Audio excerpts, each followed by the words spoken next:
السلام علیکم ویور، امید کرتا ہوں کہ آپ سب ٹھیک ہوں گے، اور آج کی میری سٹوری ہے یادوں کے سوا بہت ہی زبردست ہونے والی ہے۔ ان دنوں ابو کی پوسٹنگ اسلام آباد میں ہو گئی تھی۔ میں یہاں آ کر خوش تھی۔ یہ خوبصورت اور صاف ستھرا ہرا بھرا علاقہ تھا جہاں ہم کو گھر ملا تھا۔ انہی دنوں میری سہیلی سفینہ کا خط آیا کہ گرمیوں کی چھٹیاں ہیں اور وہ شہر کو میرے پاس آنا چاہتی ہے۔ بتاتی چلوں کہ میری امی دور کے رشتے سے اس کی پھوپھی ہوتی تھی، مگر وہ میری دل پسند سہیلی تھی۔ پنڈی میں اس نے 4 سال میرے ساتھ پڑھا تھا۔ اس دوران ہماری دوستی ہو گئی تھی۔ اس کے آنے کی خوشی سے نہال ہو رہی تھی۔ یہ بہار کی آمد کے دن تھے۔ میں نے اپنی 2-4 سہیلیوں کو بھی مدعو کر لیا کہ سفینہ کے ساتھ مری کی سیر کو جائیں گے تو مزہ آئے گا۔ اس کے آنے کے ایک دن بعد مری کے سیر کا پروگرام بن گیا، لیکن کس کے ساتھ جاتے؟ ابو آفس جاتے تھے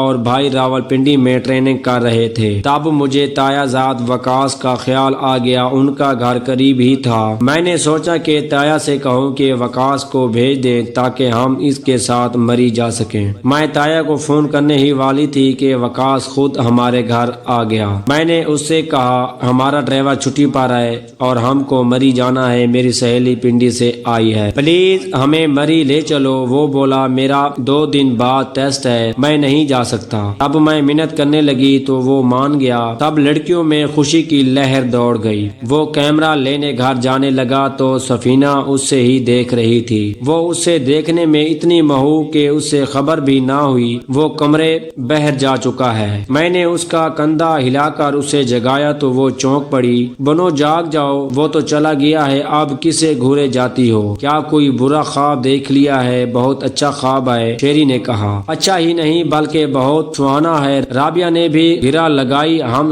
ہنسنے لگے۔ سفینہ مگر ہنسی ہی نہیں، کیونکہ اس کی توجہ ہماری جملہ بازی پر تھی ہی نہیں۔ وہ تو اپنے خیالوں میں گم تھی۔ ہم کار میں بیٹھ گئیں۔ وکاس سارا راستہ گاڑی چلاتے ہوئے خاموش رہا، جبکہ سفینہ اس کو متوجہ کرنے کی کوشش کرتی رہی۔ بہانے اس سے بات کرتی تھی، لیکن وہ سنجیدہ لڑکا کسی کی طرف متوجہ ہونے والا نہیں تھا۔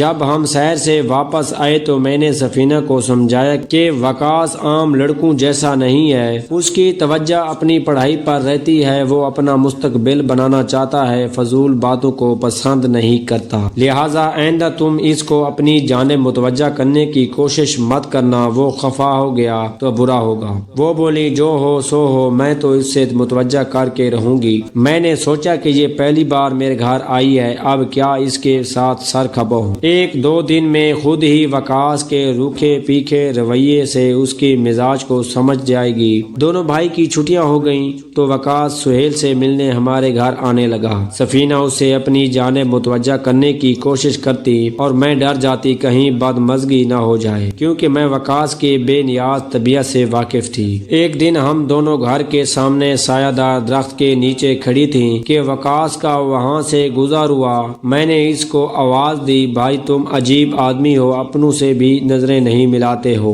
وہ تھوڑا سا مسکرا دیا۔ تب میں نے اسے سفینہ کا تعارف کرایا۔ وہ بولی میں آپ سے ایک ضروری بات کرنا چاہتی ہوں۔ کیا بات ہے؟ میرے کزن نے پوچھا۔ ایسی بات جو کسی لڑکی کے لبوں پر مشکل سے آتی ہے۔ وہ سمجھ گیا یہ لڑکی کیا کہنا چاہتی ہے۔ دیکھو سفینہ بی بی، یہ انسان کی زندگی کا سب سے زیادہ قیمتی وقت ہوتا ہے۔ کوئی طالب علم چاہے وہ محنت سے مستقبل بنا لے، چاہے تو اس کو ضائع کر کے اپنی ساری زندگی ضائع کر دے۔ تم سمجھ لو کہ جو لوگ وقت کی قدر نہیں کرتے عمر بھر پچھتاتے رہ جاتے ہیں۔ زندگی مگر اس قدر بے کیفی کے ساتھ جینے کی چیز بھی نہیں۔ یہ نعمت تو انسان کو ایک بار ملتی ہے۔ سفینہ نے جواب دیا، تم صحیح کہہ رہی ہو۔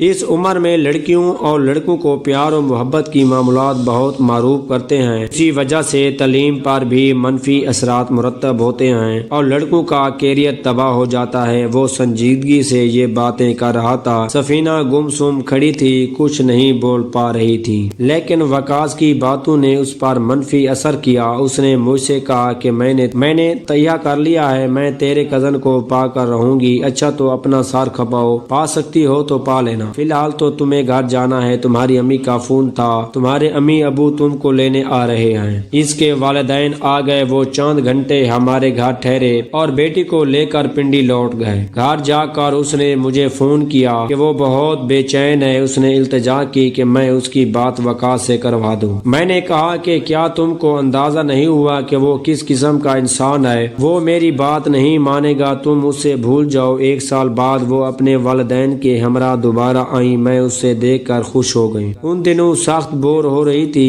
اور وہ خزاں کے موسم میں بہار کا جھونکا بن کر آ گئی تھی۔ موسم گرما میں یہاں کے دلکش مناظر سے لطف اندوز ہونے والے خوش نصیب ہی ادھر آ سکتے ہیں۔ میں اکیلی تو سیر کو نہیں جاتی تھی، لیکن وہ جب آ جاتی تو نظارے گویا خود آواز دے کر مجھ کو اپنی جانب بلانے لگتے تھے۔ ہم کھلے سبزہ زاروں میں گھومتی پھرتی، میں خوش تھی، مگر پڑھاکو لوگوں کا ایسے موسم میں بھی برا حال تھا۔ وہ پڑھائی میں غرق تھا، اگرچہ چھٹیاں تھیں مگر چھٹیاں اس کے لیے کوئی معنی نہیں رکھتی تھی۔ جن کی نظریں اپنے مقصد کے اصول پر ہو، ان کی فراغت کھلتی ہے اور ان کے سب دن ایک جیسے ہی ہوتے ہیں۔ یہی حال میرے اس کزن کا تھا۔ اگر یہ سٹوری آپ کو اچھی لگی ہو تو میرے چینل کو سبسکرائب اور میری ویڈیو کو لائک کر دیجئے گا۔ شکریہ۔